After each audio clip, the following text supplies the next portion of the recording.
This is a review of the book How to Draw by Scott Robertson.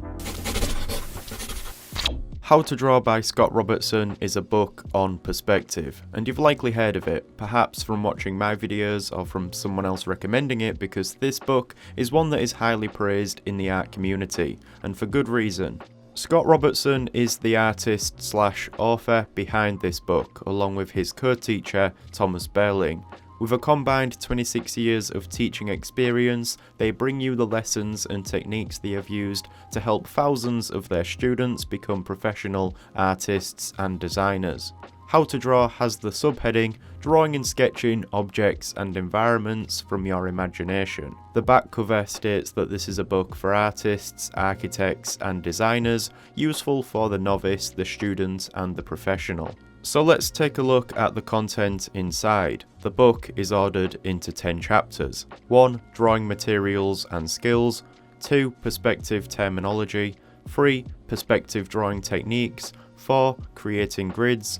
5. Ellipses and rotations. 6. Working with volume. 7. Drawing environments. 8. Drawing aircraft. 9. Drawing wheeled vehicles. And 10. Sketching styles and mediums. These chapters and their contents span across 208 pages. It's a hefty book that will take some time to get through, especially if you are spending a good amount of time studying the techniques that are explained. It starts by answering the most frequently asked question by practicing artists.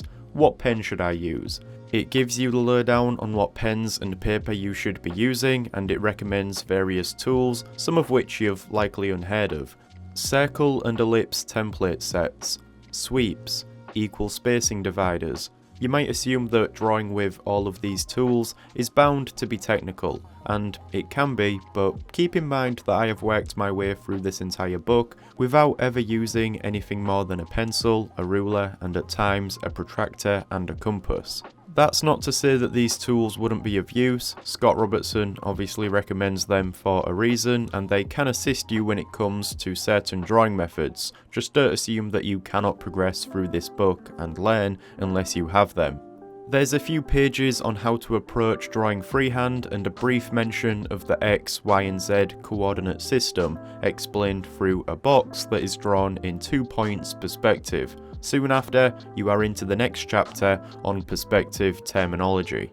That isn't much of an introduction to perspective for a beginner. Someone who knows very little about the subject would more than likely struggle to make sense of the following chapters, unless they already have a basic understanding of perspective.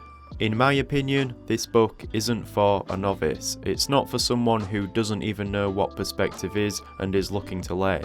Instead, a book where perspective is explained from the ground up would benefit them more.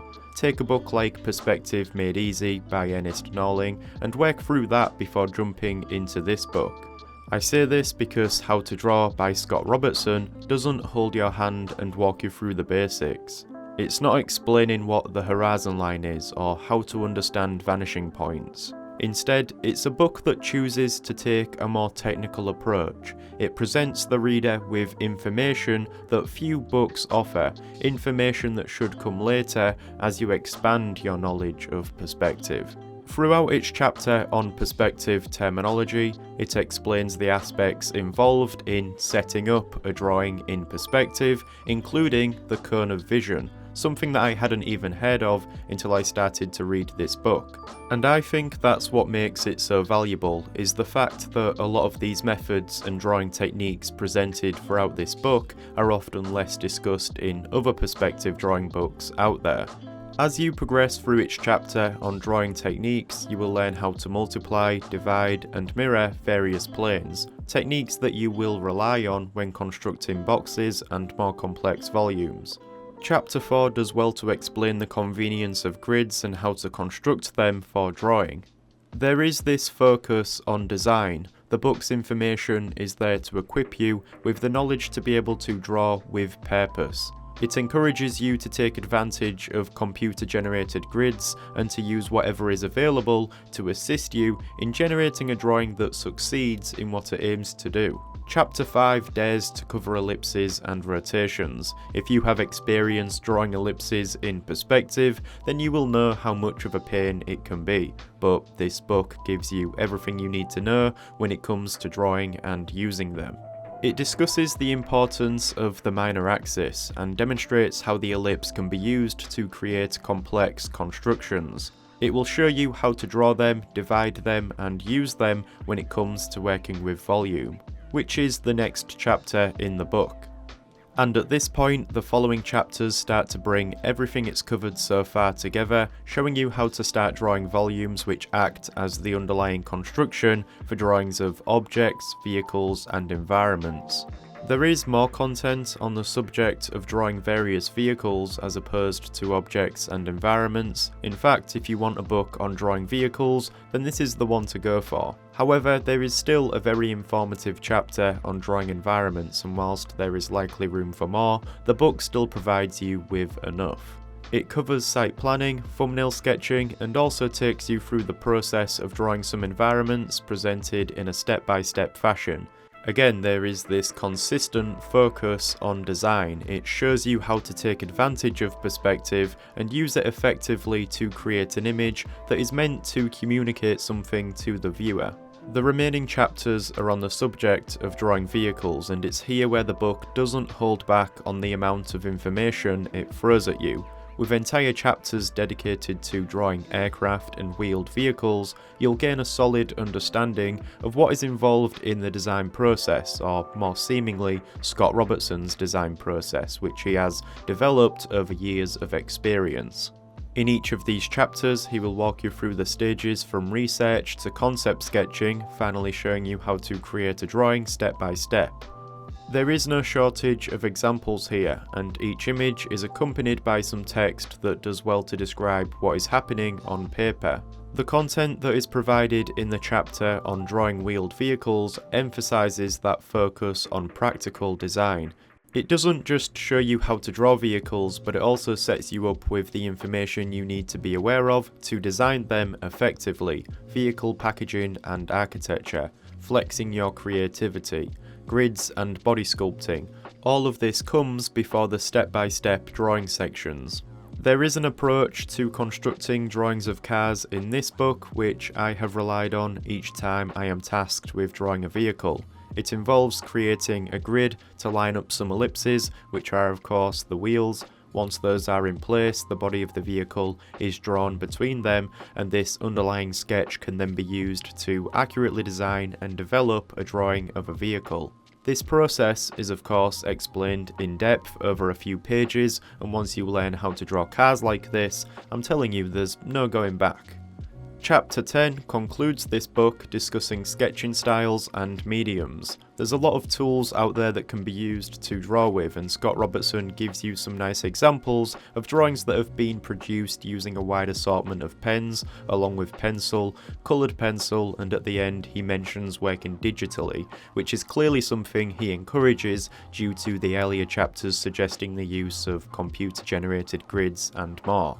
There is no one way works best approach when it comes to how you draw. All this book cares about is providing you with the knowledge and skill to produce a successful final image.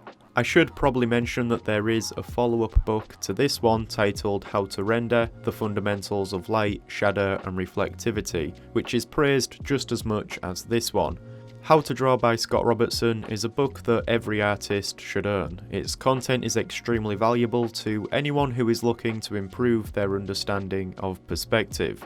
There is, however, a steep learning curve. This book doesn't start with the basics, nor does it intend to. It's evident that Scott Robertson knew what this book was going to be. It's one which presents you with information less common in other books on the subject of perspective, and that's how it's earned its reputation. As a consequence of the author's profession, there is a consistent consideration for practical design. There is a more mechanical approach to most of the techniques and methods demonstrated, often relying on various tools and equipment. Now this could lead you to assume that this is a book better suited for artists, designers and architects who work in that manner, but not so much for the more casual artist. But you would be wrong in thinking that, because the information in this book can be widely applied, and its explanation of perspective will no doubt be of some relevance to every artist. Throughout its pages you'll find well-drawn examples of how the techniques it teaches can be applied when drawing, and it's also worth mentioning the play button symbols you'll often see.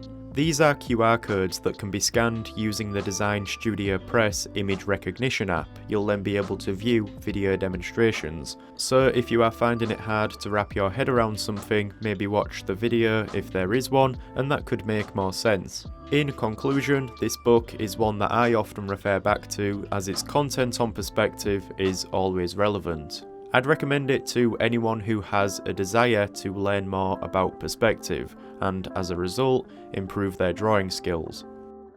If you enjoyed the content I create, then do consider becoming a patron on Patreon. You will gain access to exclusive tutorials, study documents, process papers, real-time drawing footage and more. Plus you will also be supporting me in a more personal way. Other than that, thank you for watching this video and I'll see you soon.